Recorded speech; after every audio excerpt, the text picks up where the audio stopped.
শুক্লাদি তুমি কিন্তু একটু ভালো করে খেও, ঠিক আছে? হ্যাঁ, নিচের পাতাটা পাল্টে দে। ওই পাতাটা কিরকম হয়ে গেছে।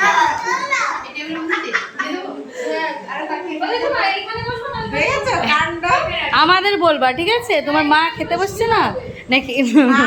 ওইসব কোনো ব্যাপার না, ওদের চার বলে যখন খেতে বসে বলো না মাখিয়ে দাও, আরেকজনই দাও, আরেকজনই দাও, মানে আমি তখন মাথা খারাপ হয়ে যায়, আমার এমনি অভ্যাস হয়ে গেছে সিনজিনি খাও বাবা। মানে আইটেমগুলো দেখাই, ডাল, চিকেন, পায়েস, দই, চাটনি, তারপরে পটল চিংড়ি, মাটন, কাতলা কালিয়া, মিষ্টি, সাদা ভাত, সঙ্গে কেক। এই তোমাদের সবার কিন্তু ভিডিও করে নিচ্ছি, বুঝলে?